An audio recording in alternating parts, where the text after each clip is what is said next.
Hello guys, good morning to all of you. This is Maggie Raj here, and now we are going to get discuss about the total energy. It means the conservation of energy rule. And after that, we will discuss about the total energy at any point of any free falling body. हम यांत्रिक ऊर्जा संरक्षण का नियम का discuss करेंगे और गिरते हुए पिंड के किसी भी बिंदु पर ऊर्जा का मान देखेंगे।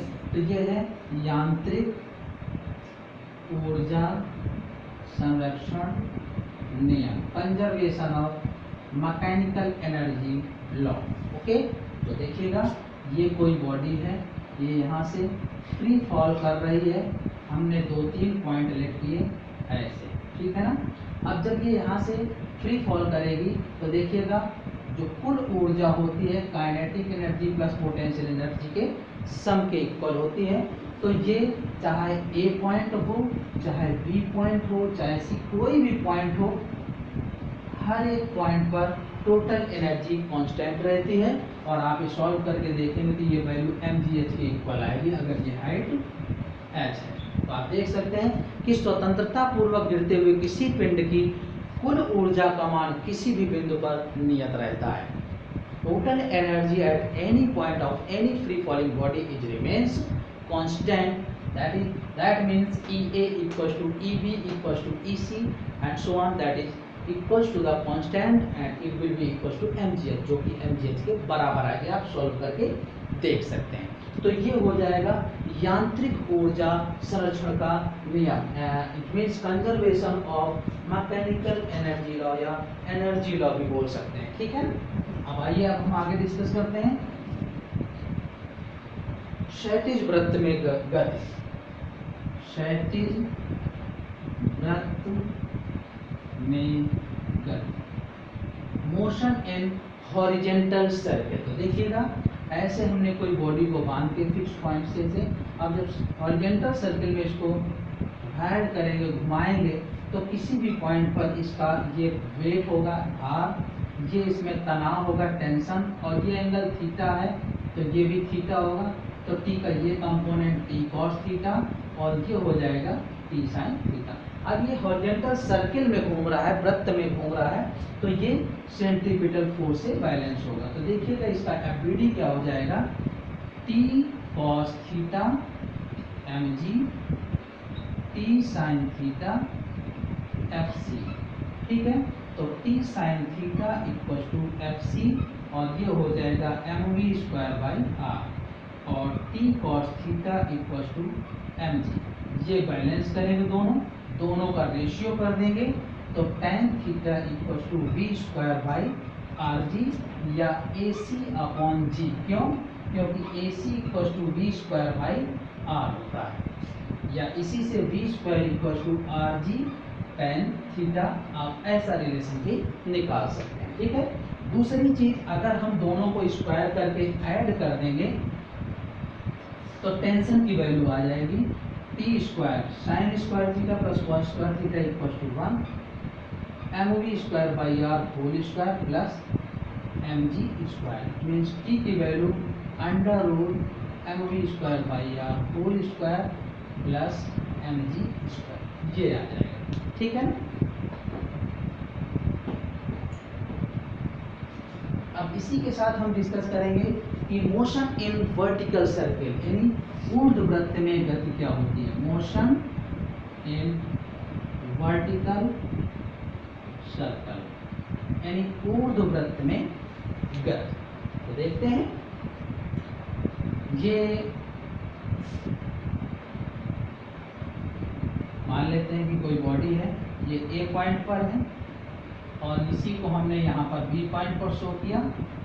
तो ये मान लेते हैं कि आर लेंथ के रोप से, धागे से बंधी हुई है और वेट इसका mg है। तो खिंचाव इसका ए बिंदु पर है तो TA होगा और बी बिंदु पर है तो TB होगा ऐसे, और वेट दोनों ही एक पोजीशन में डाउनवर्ड लगेगा, ठीक है ना। तो देखिएगा इस पॉइंट पर वेलोसिटी क्या होगी और इस पॉइंट पर वेलोसिटी क्या होगी। तो ध्यान दीजिएगा, इनकी इक्वेशन में पहले बना रहा हूँ एफबीडी। देखिएगा इस पॉइंट पर टीबी और mg दोनों ही नीचे को हैं और सेंटीपिटल फोर्स नीचे को, तो TB plus mg equal to FC, और FC हो जाएगा mv स्क्वायर बाई r, ये P पॉइंट के लिए। ऐसे ही जब इस पॉइंट के लिए हम शो करेंगे TA और ये mg और ये सेंटीपिटल फोर्स अंदर को अभिकेंद्र बल, तो TA minus mg equal to FC, और ये हो गया mv square by r A के लिए।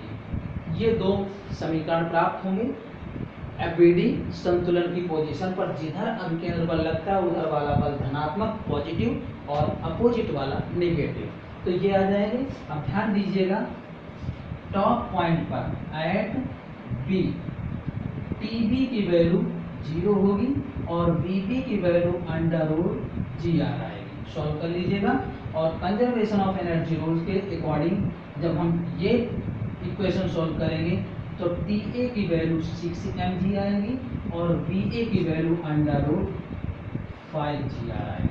ठीक है ना, आप चेक कर सकते हैं। इसी तरीके से अगर हमने कोई ये पॉइंट ले लिया C, तो इस पॉइंट पर इसकी वेलोसिटी VC होगी। ठीक है ना, तो VC की वैल्यू आ जाएगी √3GR। ठीक है, अब इसके अकॉर्डिंग आप इनकी काइनेटिक एनर्जी निकाल सकते हैं। तो A पर हो जाएगा 1/2 mvA स्क्वायर, यानी m इंटू 5GR/2। ऐसे B पॉइंट पर हो जाएगा 1/2 mvB स्क्वायर, तो m इंटू GR/2। ऐसे C पॉइंट पर 1/2 mvC स्क्वायर, 3 mgR/2।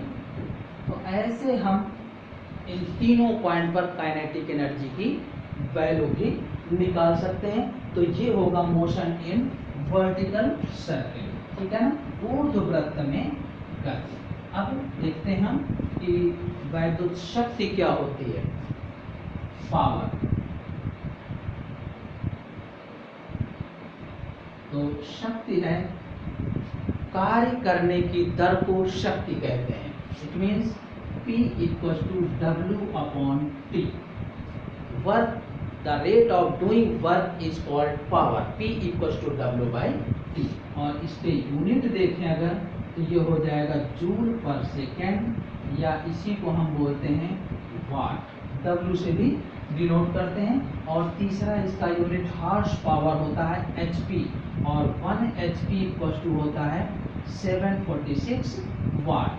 एक हार्स पावर 746 वाट के बराबर होता है। तो वाट के टर्म में अगर हम W का यूनिट देखें तो देखिएगा यहाँ पर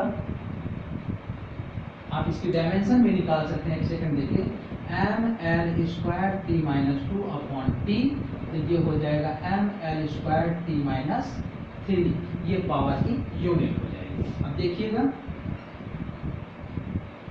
P इक्वल टू W/T, तो W इक्वल टू हो जाएगा P इंटू T, यानी ये कार्य है वर्क, वाट इंटू सेकेंड। ये जूल के भी इक्वल होता है, वाट इंटू सेकेंड। ठीक है, अब देखते हैं इसको जब हम बिगर यूनिट में कन्वर्ट करेंगे, बड़ा मात्रक, ऊर्जा का बड़ा मात्रक,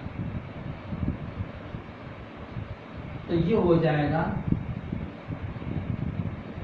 किलोवाट। वाट की जगह हम किलोवाट ले लेंगे और सेकंड की जगह घंटा ले लेंगे, जिसको kWh लिखते हैं। और ध्यान दीजिएगा 1 kWh 3.6 इंटू 10⁻⁶ जूल हो जाएगा। ठीक है ना, ये बड़ा यूनिट है कार्य का। और इसी के साथ अब हम अगर यूनिट निकालें पावर के लिए, देखिएगा वैद्युत शक्ति अगर देखें, जिसे हम यूनिट बोलते हैं, शॉर्टकट में इसको U लिखते हैं, तो U होता है यूनिट, यानी बिजली की जो आप यूनिट निकालते हैं वो होता है VIT/1000 इंटू M। तो V वोल्टेज है, I करंट है, V वोल्टेज वोल्टता, I करंट है, धारा, T टाइम है, समय, और n नंबर ऑफ थिंग्स, वस्तुओं की संख्या कितनी है। अब थोड़ी देर के लिए हम एक एग्जांपल लेते हैं कि हम अपने घर में 10 ट्यूबलाइट यूज करते हैं। 10 ट्यूब लाइट, और 1 ट्यूब लाइट जो है यूज करती है 20 वोल्ट 0.5 एम्पियर करंट और 6 आवर तक यूज करते हैं पर डे। ठीक है ना, तो एक दिन के लिए देख रहे हैं, फॉर अ डे, एक दिन का खर्च देखते हैं। तो यूनिट हो जाएगी VIT अपॉन 1000 इंटू M, तो ये है 20 इंटू 0.5 इंटू 6 आवर है, और ये कितनी है 10 अपॉन 1000, तो ये हो जाएगा 0 से 0 खत्म हो जाएगा, ये आ जाएगा 6 अपॉन 10.6 यूनिट। ठीक है ना, 0.6 यूनिट आया। अब अगर हम रेट निकालें, रेट जो है 1 यूनिट का मान लीजिए 7 रुपीज़ है, तो 0.6 यूनिट का हो जाएगा 0.6 इंटू 7 4.2 रुपीज़ आते हैं। एक दिन का चार्ज 4.2 रुपये है, तो अ मंथ ऑफ 30 डेज, 30 दिन के एक महीने का खर्च कितना होगा, तो 30 से मल्टीप्लाई कर दीजिए, तो ये आ जाएगा 126 रुपये, 126 रुपये खर्च आ जाएगा एक महीने का। तो इस तरीके से हम यूनिट और यूनिट का चार्ज निकाल सकते हैं।